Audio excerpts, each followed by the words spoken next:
Hi friends, welcome to our channel. ఈరోజు notification చాలా మంచి నోటిఫికేషను. ఈ వీడియోని ఎక్కడ స్కిప్ చేయకుండా వీడియోని ఎండ్ వరకు చూడండి.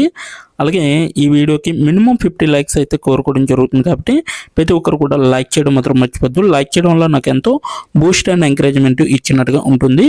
సో ప్రతి ఒక్కరు కూడా అప్లై చేయడానికి ట్రై చేయండి. అలాగే వెళ్తూ మన ఛానల్ని సబ్స్క్రైబ్ చేసుకోవడం మాత్రం మర్చిపోవద్దు. మీరు నాతో డైరెక్ట్గా కాంటాక్ట్ అవ్వాలంటే డిస్క్రిప్షన్ బాక్స్లో నా వాట్సాప్ ఐడి ఇవ్వడం జరిగింది. అక్కడి నుంచి నాకు డైరెక్ట్గా మెసేజ్ చేయొచ్చు, కనెక్ట్ అవ్వచ్చు. అలాగే నా టెలిగ్రామ్ ఛానల్ని ఫాలో అవ్వండి, ఇన్స్టాగ్రామ్ పేజీని కూడా ఫాలో అవ్వండి, అండ్ ఫేస్బుక్ పేజీని కూడా ఫాలో అయ్యి నన్ను ఎంతో సపోర్ట్ చేస్తారని నేను మనస్ఫూర్తిగా కోరుకుంటున్నాను. కోచ్ ఫౌండేషన్ నుంచి ఈ యొక్క వేకెన్సీ రావడం జరిగిందనమాట. ఆపరేషన్స్ ఎగ్జిక్యూటివ్గా మిమ్మల్ని అయితే తీసుకోవడం జరుగుతుంది. ఇది ఇండియాలో ఉంటుంది. ఈ యొక్క కంపెనీ మనకైతే 22 గంటల క్రితమే మనకి ఈ యొక్క నోటిఫికేషన్ అనేది రావడం జరిగింది. సో రిమోట్ అనేది ఇవ్వడం జరిగింది, ఫుల్ టైం జాబ్ అనమాట. అలాగే స్కిల్స్ వచ్చేసరికి టీమ్ లీడర్షిప్, అలాగే డిస్ప్యూటీ రీసొల్యూషన్, అలాగే 8+ మోర్ ఉంది కదా, దానిపైన క్లిక్ చేస్తే సో క్వాలిఫికేషన్ డీటెయిల్స్ పైన క్లిక్ చేస్తే మనకి స్కిల్స్ అనేవి కనబడతాయి అన్నమాట. క్వాలిఫికేషన్ డీటెయిల్స్ చూసుకుంటే ఇక్కడ స్కిల్స్ వచ్చేసరికి కమ్యూనికేషన్, అలాగే డిస్ప్యూటీ రీసొల్యూషన్, అలాగే మేనేజ్మెంట్ ఇన్ఫర్మేషన్ సిస్టమ్స్ MIS అనమాట, మార్కెటింగు, అలాగే నెగోసియేషన్, అలాగే ఆపరేషన్స్ మేనేజ్మెంటు, టీమ్ లీడర్షిప్, అలాగే టీమ్ మేనేజ్మెంట్, టీం వర్క్. ఈ యొక్క స్కిల్ మీ యొక్క ప్రొఫైల్లో కానీ లేకపోతున్నట్లయితే సో ప్లస్ యాడ్ పైన క్లిక్ చేస్తే మీరు డైరెక్ట్గా ఈ యొక్క స్కిల్స్ని మీరు యాడ్ చేసుకోవచ్చు. ఒకసారి మనం బ్యాక్ వెళ్దాం. ఇప్పుడు జాబ్ యొక్క ఫుల్ డీటెయిల్స్ అనేవి తెలుసుకుందాం. ఎలా అప్లై చేయాలనేది వీడియో ఎండింగ్లో మీకు తెలపడం జరుగుతుంది. కాబట్టి ఎండ్ వరకు చూడండి, ఎక్కడ స్కిప్ చేయకుండా. అబౌట్ ద జాబ్ అనమాట.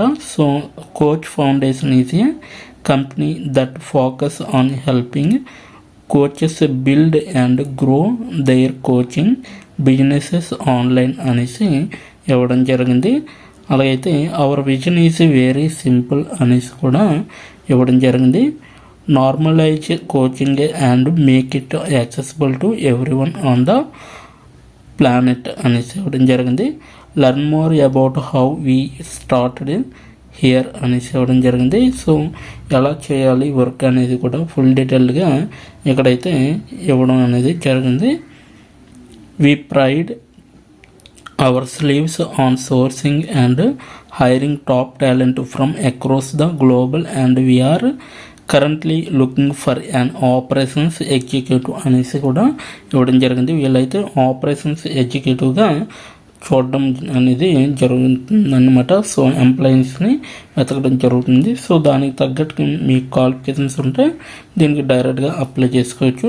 We are looking for a key strategic player to help us achieve that vision through driving top performance within the operations department. We need someone to address concurrence of our clients related to settlements, payments and disputes. So మీరైతే settlement చేసే విధంగా ఉండాలి. ఏ clients అయితే ఉంటారో వాళ్ళతో మీరు collaborate అయ్యి ఆ యొక్క ఏదైతే ఆ రోజు మీకు టాస్క్ ఉంటుందో ఆ టాస్క్ని సెటిల్మెంట్ చేసి పేమెంట్ చేసే విధంగా ఉండాలన్నమాట. అలాగే this should also be helping and for other departments of the company and work to organise and manage data for us అనేసి ఇవ్వడం జరిగింది. రోల్స్ అండ్ రెస్పాన్సిబిలిటీస్ వచ్చేసరికి మనకి handle and resolve payment disputes with efficiency and professionalism అనేసి ఇవ్వడం జరిగింది. Organise, manage and maintain company database అనేసి కూడా ఇవ్వడం జరిగింది. Collaborate with and provide support to various departments for various ad HOC regular and urgent tasks అనేసి ఇవ్వడం జరిగింది. Ensure the highest level of system security and compliance across the organisation అనేసి కూడా ఇవ్వడం జరిగింది. హూ దిస్ ఈజ్ ఫర్ అనేసి ఇవ్వడం జరిగింది. అంటే ఎవరెవరు దీనికి అప్లై చేసుకోవచ్చు అంటే someone who is organised and process oriented as commendable work ethics and high quality of work, is solution driven and access tasks to complex, is coachable and wants to learn and grow with the company, as a keen eye to detail, is a team player, has excellent communication skills. Salary వచ్చేసరికి $350 అంటే మనకి ఓవరాల్గా 35,000 అంటే 25,000 అనేది వస్తుందన్నమాట మనకి. Work shift వచ్చేసరికి Monday to Friday వరకు ఉంటుంది, 8 hours షిఫ్ట్ ఉంటుంది. No preferred timing but must meet the time zone of all departments. ఇప్పుడు ఎలా అప్లై చేయాలో మనం తెలుసుకున్నాం. దీని యొక్క లింక్ అయితే నేను కింద నా డిస్క్రిప్షన్ బాక్స్లో ప్రొవైడ్ చేయడం జరిగింది. అక్కడికి వెళ్ళి మీరు డైరెక్ట్గా అప్లై చేసుకోవచ్చు. అక్కడ మీకు అప్లై ఆన్లైన్ లింక్ అనేది ఉంటుంది. దానిపైన క్లిక్ చేస్తే ఈ యొక్క పేజీ వస్తుంది. ఇప్పుడు ఎలా అప్లై చేయాలో తెలుసుకుందాం. ఇప్పుడు ఎలా అప్లై చేయాలో మనం తెలుసుకున్నాం. డిస్క్రిప్షన్ బాక్స్లో ఇచ్చిన లింక్ మీరు ఓపెన్ చేయగానే మీకు ఈ విధంగా నోటిఫికేషన్ అనేది ఓపెన్ అవుతుంది. ఇక్కడ మీరు ఈజీ అప్లై పైన క్లిక్ చేస్తే మనకి నెక్స్ట్ పేజీ అనేది ఓపెన్ అవుతుంది. ఇక్కడ నెక్స్ట్ పేజీలో అప్లై టు అని ఉంది కదా, అక్కడ దాని పక్కన కంపెనీ నేమ్ అనేది రావడం జరుగుతుంది. ఏ కంపెనీకి అయితే అప్లై చేస్తున్నారో ఆ యొక్క కంపెనీ నేమ్ అనేది రావడం జరుగుతుంది. దాని తర్వాత మీరు మీ యొక్క ఈమెయిల్ ఐడితో లింక్డ్ఇన్లో లాగిన్ అయ్యి ఉండాలి. అలా అయ్యి ఉంటే మీకు ఈమెయిల్ ఐడి కూడా కనబడుతుంది. ఫోన్ కంట్రీ కోడ్ అనేది కూడా కనబడుతుంది. అక్కడ మీ యొక్క ఫోన్ కంట్రీ కోడ్ని మీరు ఎంటర్ చేయాలి. మనది ఇండియా కాబట్టి +91 అని ఉంటుంది.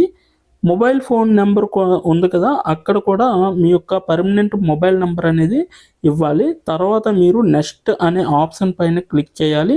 నెక్స్ట్ పేజీకి తీసుకువెళ్తుంది. ఇక్కడ మీరు మీ యొక్క రెజ్యూమ్ అనేది అప్లోడ్ చేయాలి.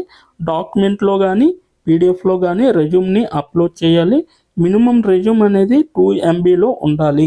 అప్లోడ్ చేశాక నెక్స్ట్ అనే ఆప్షన్ పైన క్లిక్ చేయాలి. మనల్ని జాబ్కి కావలసిన కొన్ని క్వశ్చన్స్ అడగడం జరుగుతుంది. అవి ఏమిటంటే ఇప్పుడు చూడండి, మీరు how many years of work experience అని అడుగుతుంది. ఎక్స్పీరియన్స్ లేకపోతే నో ఎక్స్పీరియన్స్ అనేది మీరు మెన్షన్ చేయాలి. ఎస్ ఆర్ నో అనేది. అది కూడా ఎటువంటి ఎక్స్పీరియన్స్ అవసరం లేదు అని అప్లికేషన్లో మెన్షన్ చేస్తే అప్పుడు మీరు నో ఎక్స్పీరియన్స్ అని టైప్ చేయాలి. ఎక్స్పీరియన్స్ ఉన్నవాళ్ళు కంపెనీ నేము, ఏ కేటగిరీలో వర్క్ చేశారు, కేటగిరీ నేమ్ అనేది ఇవ్వాలి. కంపెనీలో ఎప్పుడైతే జాయిన్ అయ్యారో స్టార్ట్ డేట్ అనేది ఇవ్వాలి. మీరు ఎప్పుడు మానివేశారో అంటే ఆ కంపెనీ నుంచి మీరు ఎప్పుడు లీవ్ అయ్యారో ఎండ్ డేట్ కూడా మీరు ఇవ్వాలి. CTC total package of year అంటే మీకు పర్ ఇయర్కి ఎంత ప్యాకేజ్ వచ్చిందనేది కూడా మీరు మెన్షన్ చేయాలి. ఎక్స్పీరియన్స్ లేని వాళ్ళు company name, starting date, end date, CTC ఇవేమీ ఇవ్వక్కర్లేదన్నమాట. నెక్స్ట్ వన్ చూసుకుంటే what is your level of proficiency in English అంటే మీకు ఇంగ్లీష్లో ఎంత ప్రావీణ్యం ఉందో వీళ్ళైతే అడగడం జరుగుతుంది. ఎక్సలెంట్ అయితే ఎక్సలెంట్, గుడ్ అయితే గుడ్, యావరేజ్ అయితే యావరేజ్, బిలో యావరేజ్ అయితే బిలో యావరేజ్, ఇలా ఇచ్చిన పాయింట్స్లో ఏవో ఒక ఆప్షన్ని మీరు సెలెక్ట్ చేసుకొని మీరైతే అక్కడ మెన్షన్ చేయాలి. నెక్స్ట్ పాయింట్ చూసుకుంటే హౌ మచ్ శాలరీ ఎక్స్పెక్టేషన్స్, ఈ కంపెనీ నుంచి మీకు ఎంత శాలరీ కావాలనేది అడగడం జరుగుతుంది. అది కూడా మీరు మెన్షన్ చేయొచ్చు. నెక్స్ట్ పాయింట్ చూసుకుంటే how did you see this job అంటే మీరు ఈ జాబ్ని ఎక్కడి నుంచి చూసారో అని అడగడం జరిగింది. సో మీరు యూట్యూబ్ అయితే యూట్యూబ్, ఫేస్బుక్ అయితే ఫేస్బుక్, ఇన్స్టాగ్రామ్ అయితే ఇన్స్టాగ్రాము, లింక్డ్ఇన్ అయితే లింక్డ్ఇన్, నౌకరీ అయితే నౌకరీ. సో ఈ 4 అంటే ఈ 5 రకాలలో మీరు ఎక్కడి నుంచి అయితే ఈ యొక్క జాబ్ పోస్టింగ్ని చూసారో సో అది మీరు మెన్షన్ చేయాలి. నెక్స్ట్ వన్ వచ్చేసరికి మీకు బ్రీఫ్ యువర్ సెల్ఫ్ ఇంట్రడక్షన్ అని ఉంటుంది. అక్కడ మీరు ఒక 5 or 10 లైన్స్ మీకోసం మీరు రాస్తే సరిపోతుందన్నమాట. ఫైనల్గా మీరు సబ్మిట్ యువర్ అప్లికేషన్ ఆప్షన్ పైన క్లిక్ చేస్తే మీ అప్లికేషన్ అనేది కంపెనీ వాళ్ళకి చేరుతుంది. మీ రెజ్యూమ్ని చూసి అలాగే మీ స్కిల్స్ని చూసి మీ డీటెయిల్స్ అన్నీ చూసి డైరెక్ట్గా మిమ్మల్ని కాంటాక్ట్ అవ్వడం అనేది జరుగుతుంది. లేదా మీరిచ్చిన ఈమెయిల్కి ఇంటర్వ్యూ మెయిల్ పంపడం జరుగుతుందన్నమాట. అలాగే మీరు ఎప్పటికప్పుడు మీ యొక్క ఈమెయిల్ని చెక్ చేసుకోవాలి. సో ఇదన్నమాట మొత్తం అప్లై చేయవలసిన ప్రాసెస్. నోటిఫికేషన్ పూర్తి డీటెయిల్స్ చూస్తారు కదా, ఇంకెందుకు ఆలస్యం, వెంటనే అప్లై చేసుకోండి.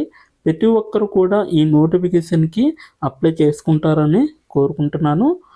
ఇప్పటి వరకు ఈ వీడియోని చూసిన ప్రతి ఒక్కరికి చాలా చాలా థ్యాంక్స్ ఫర్ వాచింగ్.